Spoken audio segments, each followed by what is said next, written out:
সুপ্রিয় শ্রোতা বন্ধুরা, আমার আজকের নিবেদন রবীন্দ্রনাথ ঠাকুরের লেখা ছোট গল্প শুভা।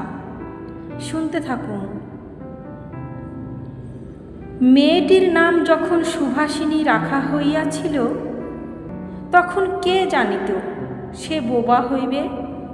তাহার দুটি বড় বোনকে সুকেশিনী ও সুহাসিনী নাম দেওয়া হইয়াছিল। তাই মিলের অনুরোধে তাহার বাপ ছোট মেয়েটির নাম সুভাষিনী রাখে। এখন সকলে তাহাকে সংক্ষেপে শুভা বলে। দস্তুর মতো অনুসন্ধান ও অর্থব্যয়ে বড় দুটি মেয়ের বিবাহ হইয়া গেছে। এখন ছোটটি পিতামাতার নীরব হৃদয় ভারের মতো বিরাজ করিতেছে। যে কথা কয় না, সে যে অনুভব করে, ইহা সকলের মনে হয় না। এই জন্য তাহার সাক্ষাতেই সকলে তাহার ভবিষ্যৎ সম্বন্ধে দুশ্চিন্তা প্রকাশ করিত। সে যে বিধাতার অভিশাপ স্বরূপে তাহার পিতৃগৃহে আসিয়া জন্মগ্রহণ করিয়াছে, এ কথা সে শিশুকাল হইতে বুঝিয়া লইয়াছিল। তাহার ফল এই হইয়াছিল। সাধারণের দৃষ্টিপথ হইতে সে আপনাকে গোপন করিয়া রাখিতে সর্বদাই চেষ্টা করিত। মনে করিত, আমাকে সবাই ভুলিলে বাঁচি। কিন্তু বেদনা কি কেহ কখনো ভোলে? পিতামাতার মনে সে সর্বদাই জাগরূক ছিল। বিশেষত তাহার মা তাহাকে নিজের একটা ত্রুটি স্বরূপ দেখিতেন। কেননা মাতা পুত্র অপেক্ষা কন্যাকে নিজের অংশরূপে দেখেন। কন্যার কোনো অসম্পূর্ণতা দেখিলে সেটা যেন বিশেষ রূপে নিজের লজ্জার কারণ বলিয়া মনে করেন। বরঞ্চ কন্যার পিতা বাণীকণ্ঠ শুভাকে তাহার অন্য মেয়েদের অপেক্ষা যেন একটু বেশি ভালোবাসিতেন। কিন্তু মাতা তাহাকে নিজের গর্ভের কলঙ্ক জ্ঞান করিয়া তাহার প্রতি বড় বিরক্তি ছিলেন। শুভার কথা ছিল না, কিন্তু তাহার সুদীর্ঘ পল্লব বিশিষ্ট বড় বড় দুটি কালো চোখ ছিল এবং তাহার উষ্টাধর ভাবের আভাসমাত্রে কচি কিশলয়ের মতো কাঁপিয়া উঠিত। কথায় আমরা যে ভাব প্রকাশ করি, সেটা আমাদিগকে অনেকটা নিজের চেষ্টায় গড়িয়া লইতে হয়। কতকটা তর্জমা করার মতো। সকল সময়ে ঠিক হয় না। ক্ষমতা অভাবে অনেক সময়ে ভুলও হয়। কিন্তু কালো চোখকে কিছু তর্জমা করিতে হয় না। মন আপনি তাহার উপরে ছায়া ফেলে। ভাব আপনি তাহার উপরে কখনো প্রসারিত, কখনো মুদিত হয়, কখনো উজ্জ্বলভাবে জ্বলিয়া ওঠে, কখনো মানভাবে নিবিয়া আসে, কখনো অস্তমান চন্দ্রের মতো অনিমেষভাবে চাহিয়া থাকে, কখনো দ্রুত চঞ্চল বিদ্যুতের মতো দিকবিদিকে ঠিকরায়া ওঠে। মুখের ভাব বই আজন্মকাল, যাহার অন্য ভাষা নাই, তাহার চোখের ভাষা অসীম, উদার এবং অতল স্পর্শ গভীর, অনেকটা স্বচ্ছ আকাশের মতো, উদয়াস্ত এবং ছায়ালোকের নিস্তব্ধ রঙ্গভূমি। এই বাক্যহীন মানুষের মধ্যে বৃহৎ প্রকৃতির মতো একটা বিজন মহত্ব আছে। এই জন্য সাধারণ বালক বালিকারা তাহাকে এক প্রকার ভয় করিত, তাহার সহিত খেলা করিত না। সে নির্জন দ্বীপ প্রহরের মতো শব্দহীন এবং সঙ্গীহীন। গ্রামের নাম চণ্ডীপুর। নদীটি বাংলাদেশের একটি ছোট নদী। গৃহস্থ ঘরের মেয়েটির মতো বহুদূর পর্যন্ত তাহার প্রসার নহে। নির্লস তন্বী নদীটি আপন কুল রক্ষা করিয়া কাজ করিয়া যায়। দুই ধারের গ্রামের সকলেরই সঙ্গে তাহার যেন একটা না একটা সম্পর্ক আছে। দুই ধারে লোকালয় এবং তরুচ্ছায়া ঘন উচ্চতট। নিম্নতল দিয়া গ্রামলক্ষ্মী স্রোতস্বিনী আত্মবিস্মৃত দ্রুত পদক্ষেপ প্রফুল্ল হৃদয়ে আপনার অসংখ্য কল্যাণ কার্যে চলিয়াছে। বাণীকণ্ঠের ঘর নদীর একেবারেই উপরে, তাহার বাখারির বেড়া আর চালা গোয়াল ঘর, ঢেকিশালা, খড়ের স্তূপ, তেঁতুলতলা, আম, কাঁঠাল এবং কলার বাগান নৌকাবাহী মাত্রেরই দৃষ্টি আকর্ষণ করে। এই গার্হস্থ স্বচ্ছলতার মধ্যে বোবা মেয়েটি কাহারও নজরে পড়ে কিনা জানি না, কিন্তু কাজকর্মে যখনই অবসর পায় তখনই সে এই নদী তীরে আসিয়া বসে। প্রকৃতি যেন তাহার ভাষার অভাব পূরণ করিয়া দেয়, যেন তাহার হইয়া কথা কয়। নদীর কলধ্বনি, লোকের কোলাহল, মাঝির গান, পাখির ডাক, তরুর মর্মর সমস্ত মিশিয়া চারিদিকের চলাফেরা আন্দোলন কম্পনের সহিত এক হইয়া সমুদ্রের তরঙ্গ রাশির ন্যায় বালিকার চির নিস্তব্ধ হৃদয় উপকূলের নিকটে আসিয়া ভাঙ্গিয়া ভাঙ্গিয়া পড়ে। প্রকৃতির এই বিবিধ শব্দ এবং বিচিত্র গতি ইহাও বোবার ভাষা। সুভার যে ভাষা তাহারই একটা বিশ্বব্যাপী বিস্তার। ঝিলির অপূর্ণ তৃণভূমি হইতে শব্দাতীত নক্ষত্রলোক পর্যন্ত কেবল ইঙ্গিত, ভঙ্গি, সঙ্গীত, ক্রন্দন এবং দীর্ঘ নিঃশ্বাস।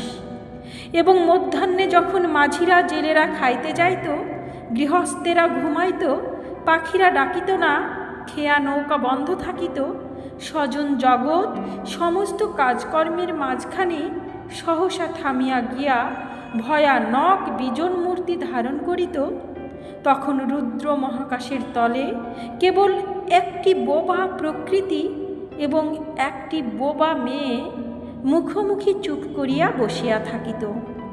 একজন সুবিস্তীর্ণ রুদ্রে আর একজন ক্ষুদ্র তরুচ্ছায়ায়। সুভার যে গুটিকতক অন্তরঙ্গ বন্ধুর দল ছিল না তাহা নহে। গোয়ালের দুটি গাভী, তাহাদের নাম সর্বশী ও পাঙ্গুলি। সে নাম বালিকার মুখে তাহারা কখনো শুনে নাই, কিন্তু তাহার পদশব্দ তাহারা চিনিত। তাহার কথাহীন একটা করুণ সুর ছিল, তাহার মর্ম তাহারা ভাষার অপেক্ষা সহজে বুঝিত। শুভা কখন তাহাদের আদর করিতেছে, কখন ভৎসনা করিতেছে, কখন মিনতি করিতেছে, তাহারা মানুষের অপেক্ষা ভালো বুঝিতে পারিত। শুভা গোয়ালে ঢুকিয়া দুই বাহুর দ্বারা সর্বরীর গ্রীপা বেষ্টন করিয়া তাহার কানের কাছে আপনার গণ্ডদেশ ঘর্ষণ করিত এবং পাঙ্গুলি স্নিগ্ধ দৃষ্টিতে তাহার প্রতি নিরীক্ষণ করিয়া তাহার গা চাটিত। বালিকা দিনের মধ্যে নিয়মিত 3 বার করিয়া গোয়াল ঘরে যাইত। তাহা ছাড়া অনিয়মিত আগমনও ছিল। গৃহে যেদিন কোনো কঠিন কথা শুনিত, সেদিন সে অসময়ে তাহার এই মুখ বন্ধু দুটির কাছে আসিত। তাহার সহিষ্ণুতা পরিপূর্ণ বিষাদ শান্ত দৃষ্টিপাত হইতে তাহারা কি একটা অন্ধ অনুমান শক্তির দ্বারা বালিকার মর্ম বেদনা যেন বুঝিতে পারিত এবং শুভার গা ঘেঁষিয়া আসিয়া অল্পে অল্পে তাহার বাহুতে শিং ঘষিয়া ঘষিয়া তাহাকে নির্বাক ব্যাকুলতার সহিত সান্ত্বনা দিতে চেষ্টা করিত। ইহারা ছাড়া ছাগল এবং বিড়াল শাবকও ছিল, কিন্তু তাহাদের সহিত শুভার এরূপ সম্যকভাবে মৈত্রী ছিল না। তথাপি তাহারা যথেষ্ট আনুগত্য প্রকাশ করিত। বিড়াল শিশুটি দিনে এবং রাত্রে যখন তখন শুভার গরম কোলটি নিঃসংকোচে অধিকার করিয়া সুখনিদ্রার আয়োজন করিত এবং শুভা তাহার গ্রীবা ও পৃষ্ঠে কোমর অঙ্গুলি বুলাইয়া দিলে যে তাহার নিদ্রাকর্ষণের বিশেষ সহায়তা হয়, ইঙ্গিতে এরূপ অভিপ্রায়ও প্রকাশ করিত।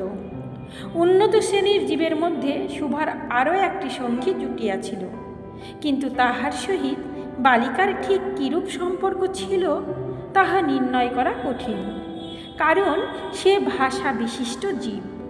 সুতরাং উভয়ের মধ্যে সমভাষা ছিল না।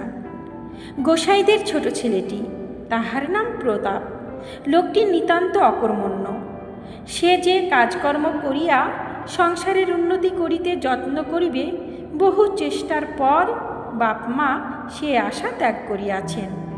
অকর্মণ্য লোকের একটা সুবিধা এই যে আত্মীয় লোকেরা তাহাদের উপরে বিরক্ত হয় বটে, কিন্তু প্রায় তাহারা নিঃসম্পর্ক লোকেদের প্রিয় পাত্র হয়। কারণ কোনো কার্যে আবদ্ধ না থাকাতে তাহারা সরকারি সম্পত্তি হইয়া দাঁড়ায়। শহরের যেমন এক আধটা গৃহ সম্পর্কহীন সরকারি বাগান থাকা আবশ্যক, তেমনি গ্রামে 2-4টা অকর্মণ্য সরকারি লোক থাকার বিশেষ প্রয়োজন। কাজে কর্মে আমোদ অবসরে যেখানে একটা লোক কম পড়ে, সেখানেই তাহাদিগকে হাতের কাছে পাওয়া যায়। প্রতাপের প্রধান শখ ছিপ ফেলিয়া মাছ ধরা। ইহাতে অনেকটা সময় সহজে কাটানো যায়। অপরাহ্নে নদী তীরে ইহাকে প্রায় এই কাজে নিযুক্ত দেখা যাইত, এবং এই উপলে শুভার সহিত তাহার প্রায় সাক্ষাৎ হইত। যে কোনো কাজেই নিযুক্ত থাক, একটা সঙ্গী পাইলেই প্রতাপ থাকে ভালো। মাছ ধরার সময় বাক্যহীন সঙ্গী সর্বাপেক্ষা শ্রেষ্ঠ। এই জন্যে প্রতাপ শুভার মর্যাদা বুঝিত। এই জন্য সকলেই শুভাকে শুভা বলিত। প্রতাপ আর একটু অতিরিক্ত আদর সংযোগে করিয়া শুভাকে সু বলিয়া ডাকিত। শুভা তেঁতুলতলায় বসিয়া থাকিত এবং প্রতাপ অনতিদূরে ছিপ ফেলিয়া জলের দিকে চাহিয়া থাকিত। প্রতাপের একটি করিয়া পান বরাদ্দ ছিল। শুভা তাহা নিজে সাজিয়া আনিত এবং বোধ করি অনেকক্ষণ বসিয়া বসিয়া চাহিয়া চাহিয়া ইচ্ছা করিত প্রতাপের কোনো একটা বিশেষ সাহায্য করিতে, একটা কোনো কাজে লাগিতে, কোনো মতে জানাইয়া দিতে যে এই পৃথিবীতে সেও একজন কম প্রয়োজনীয় লোক নহে। কিন্তু কিছুই করিবার ছিল না। তখন সে মনে মনে বিধাতার কাছে অলৌকিক ক্ষমতা প্রার্থনা করিত। মন্ত্র বলে সহসা এমন এক আশ্চর্য কাণ্ড ঘটাইতে ইচ্ছা করিত, যাহা দেখিয়া প্রতাপ আশ্চর্য হইয়া যাইত। বলিত, তাই তো, আমাদের শুভির যে এত ক্ষমতা তাহা তো জানিতাম না। মনে করো শুভা যদি জলকুমারী হইত, আস্তে আস্তে জল হইতে উঠিয়া একটা সাপের মাথায় মণি ঘাটে রাখিয়া যাইত। প্রতাপ তাহার তুচ্ছ মাছ ধরা রাখিয়া সেই মানিক লইয়া জলে ডুব মারিত এবং পাতালে গিয়া দেখিত রূপার অট্টালিকায় সোনার পালঙ্কে কে বসিয়া? আমাদের বাণীকণ্ঠের ঘরের সেই বোবা মেয়ে সু। আমাদের সু সেই মণিদীপ্ত গভীর নিস্তব্ধ পাতালপুরীর একমাত্র কন্যা। তাহা কি হইতে পারিত না? তাহা কি এতই অসম্ভব?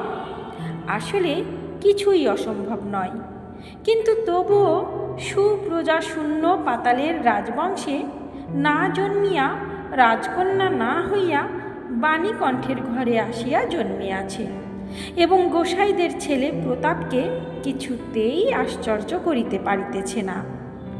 শুভার বয়স ক্রমেই বাড়িয়া উঠিতেছে।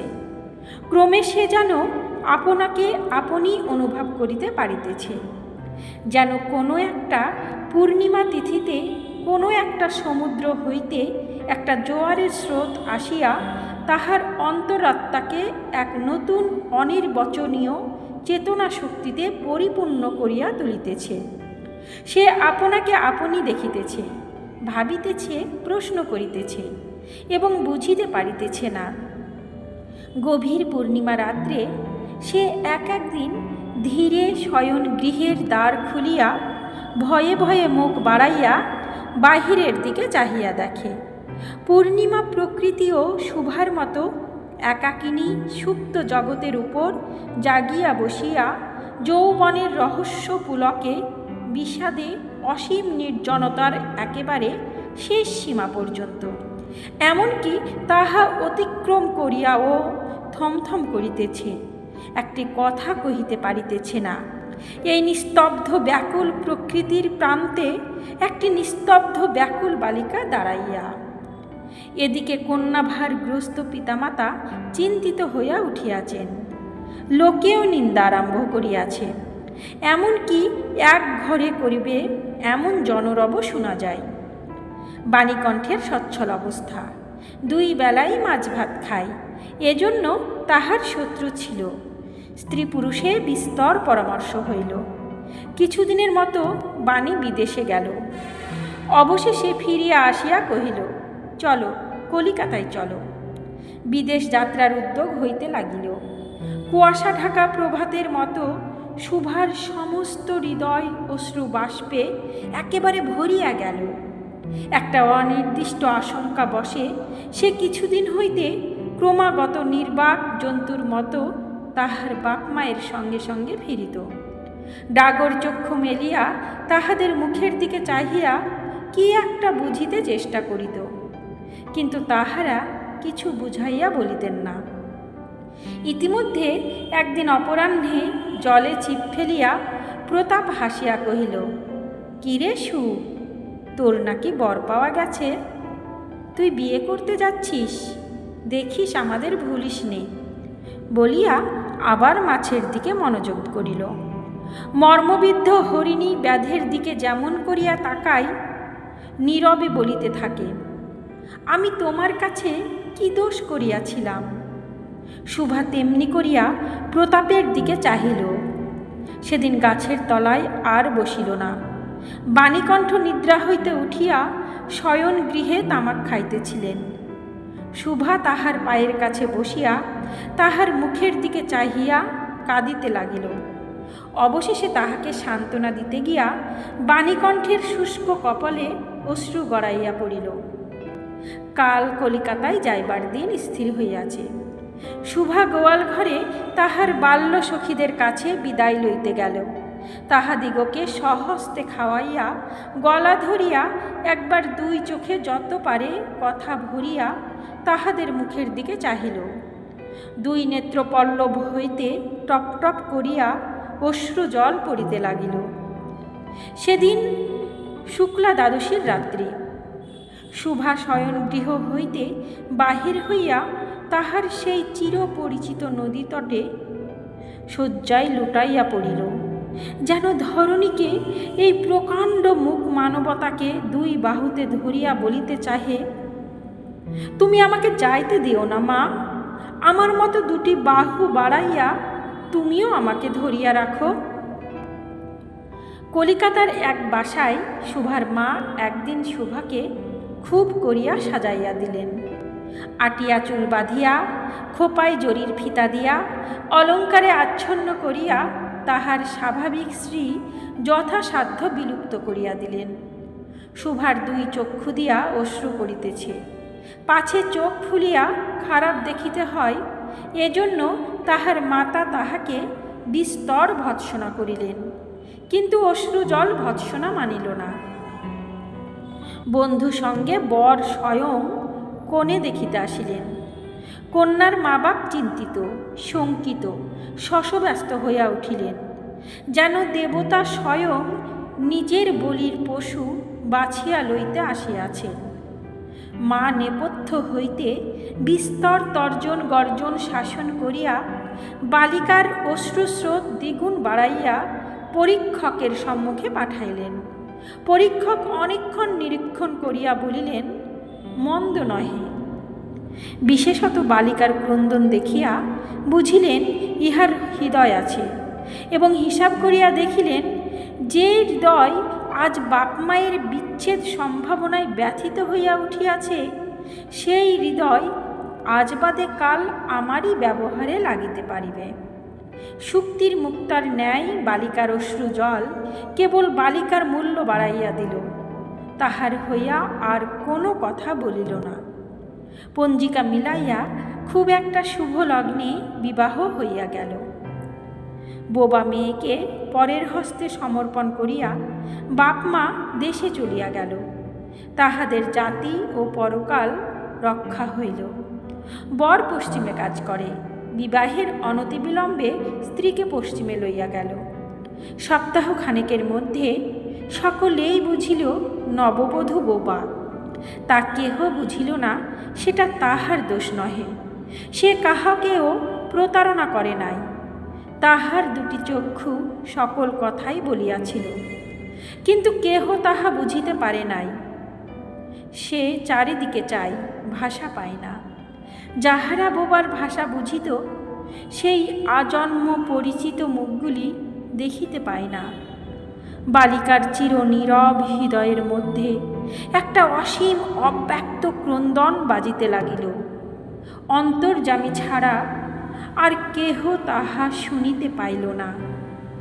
এবার তাহার স্বামী চক্ষু এবং কর্ণেন্দ্রিয়ের দ্বারা পরীক্ষা করিয়া এক ভাষা বিশিষ্ট কন্যা বিবাহ করিয়া আনিল। সমাপ্ত। গল্প শোভা। কলমে রবীন্দ্রনাথ ঠাকুর। কণ্ঠে আমি রচি।